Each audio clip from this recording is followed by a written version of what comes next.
Hello students, how are you? Fine, very good. बेटा, आज मैं आपको बताने वाला हूं, सॉल्यूशन में एक टर्म आता है कंसंट्रेशन। तो सबसे पहले बेटा आप कंसंट्रेशन को समझिए कि हम कंसंट्रेशन को कैसे समझ सकते हैं। आपने कभी नींबू का शरबत बनाया होगा और उसमें नमक अगर ज्यादा हो गया तो आप क्या कहते हो? It is too salty. What is too? This too is nothing in chemistry but only concentration. तो बेटा कंसंट्रेशन क्या होता है? Listen carefully. Concentration is the amount of solute present in given amount of solution. So हम लिखेंगे यहाँ पे concentration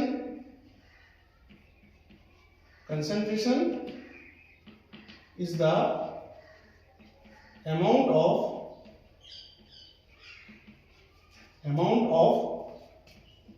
solute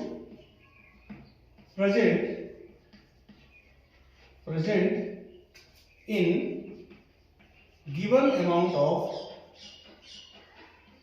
given amount of solution and concentration is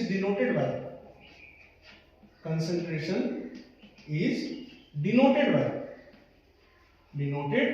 by C। तो क्या कहा मैंने बेटा कि टू साल्टी यानी कि बहुत ज्यादा, दिस बहुत ज्यादा कुछ नहीं होता है। इसे केमिस्ट्री की भाषा में क्या कहते हैं? कंसंट्रेशन। क्या कहा था मैंने अभी थोड़ी देर पहले कि अगर आपने नींबू का शरबत बनाया और उसमें नमक ज्यादा हो गया तो आप क्या कहते हो? Too salty. This too is nothing but only concentration. अगर किसी गिवन अमाउंट ऑफ सॉल्यूशन में सॉल्यूट की अमाउंट बहुत ज्यादा है तो उसे क्या कहेंगे आप? Concentrated solution. और अगर किसी गिवन सॉल्यूशन में अगर सॉल्यूट की अमाउंट कंपैरेटिवली बहुत कम है सॉल्वेंट से तो उसे क्या कहेंगे आप? Dilute solution.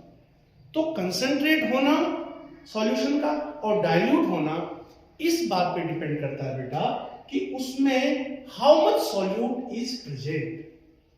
Actually concentration is nothing but amount of solute present in given amount of solution. और कैसे दिखाते हैं बेटा इसको? C से। तो अगर हम कंसंट्रेशन का फॉर्मूला लिखेंगे तो क्या लिखेंगे? कंसंट्रेशन इक्वल्स हो जाएगा weight of solute.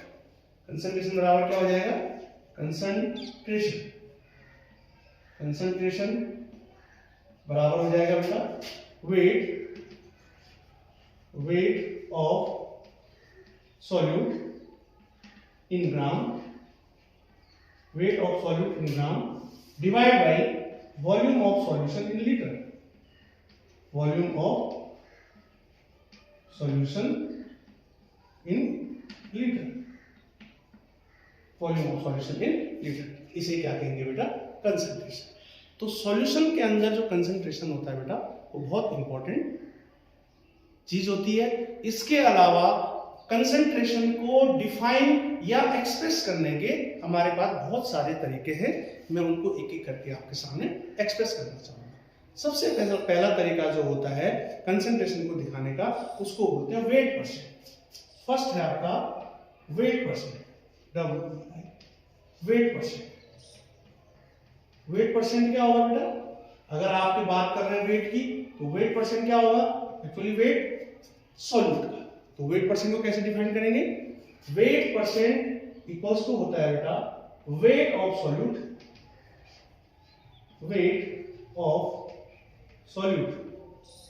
Divide by weight of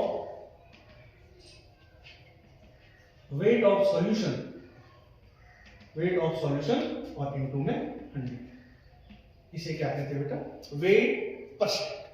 weight percent या मास परसेंट निकालना हो तो मास परसेंट बराबर हो जाएगा mass of solute divide by mass of solution into में 100।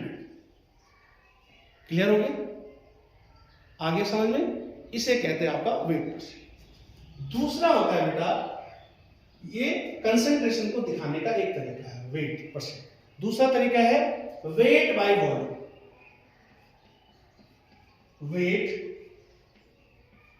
By volume, weight by volume percent, weight by volume percent, weight by volume percent.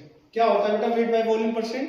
Weight by volume percent होता है बेटा weight of solute divide by volume of solution into में 100। हो जाएगा weight of solute, बस हो जाएगा weight of solute divide by volume of solution और इनटू में 100। कैलकुलेशन आप इससे आसान तरीके से कर सकते हैं। तीसरा जो वे है कंसंट्रेशन को एक्सप्रेस करने का वो है बेटा volume by volume, volume by volume, volume by volume. किसे कहते हैं बेटा volume by volume? Volume by volume percentage बराबर हो जाएगा आपका volume of solute divide by volume of solution into में 100। लिख देंगे volume of solute divide by volume of solution, volume of solution, volume of solution और इनटू में 100।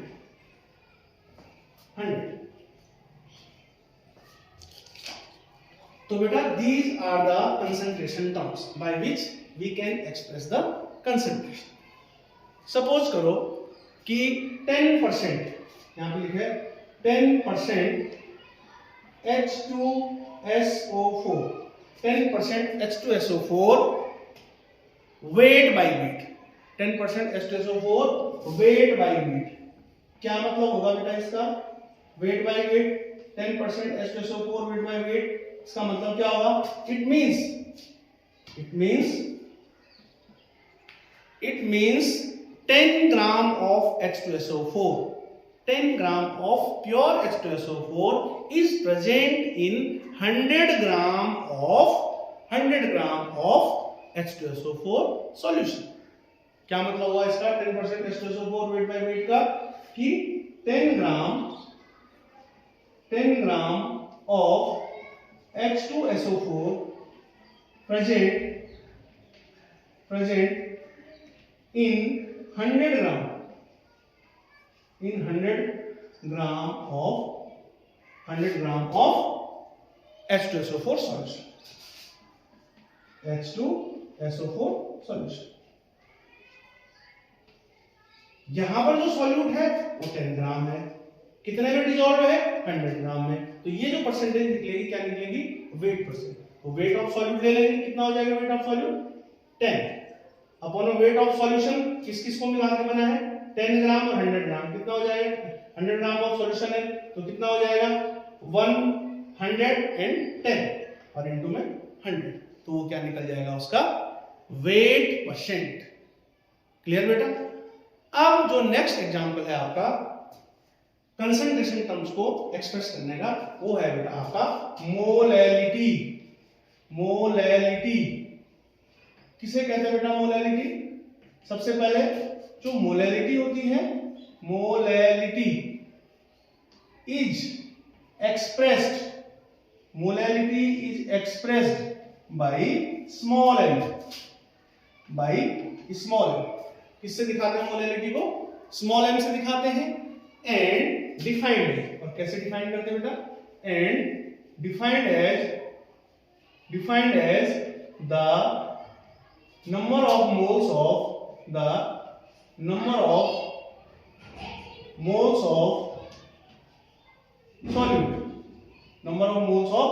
solute dissolved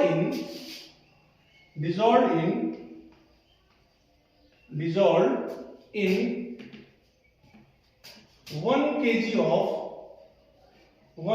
of solvent. How much amount of solute dissolved in 1 kg of solution? It is called molality. और molarity का formula क्या हो जाएगा बेटा? M equals to हो जाएगा number of moles of solute divide by क्या हो जाएगा बेटा? Mass of solvent in KG.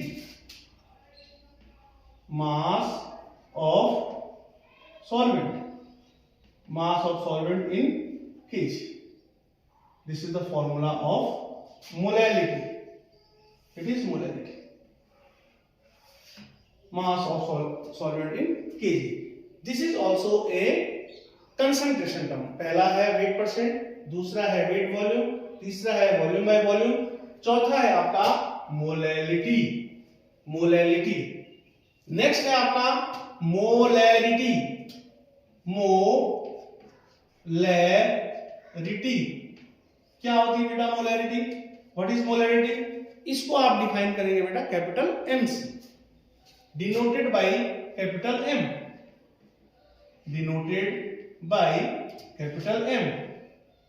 And defined as. और कैसे डिफाइन करेंगे बेटा? And defined as the number of moles of solute present per liter of solution.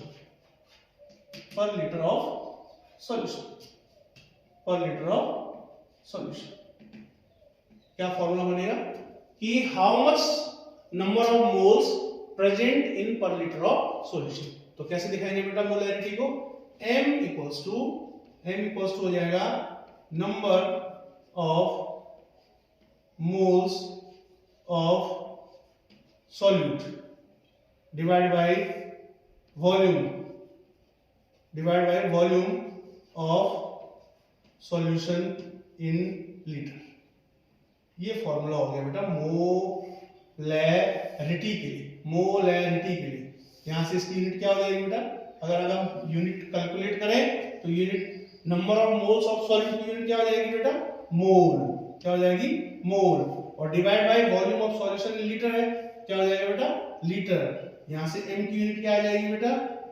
m equals to हो जाएगा मोल लीटर माइनस 1, या इसको आप क्या लिख सकते हैं? मोल पर लीटर.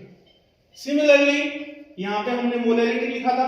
मोलैरिटी की यूनिट क्या हो जाएगी बेटा? m इक्वल्स टू हो जाएगा मोल, ऊपर आ जाएगा, और नीचे क्या है बेटा? केजी. तो क्या हो जाएगा?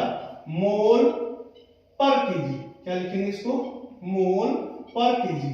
या इसको ऐसे भी लिख सकते हैं मोल केजी माइनस 1.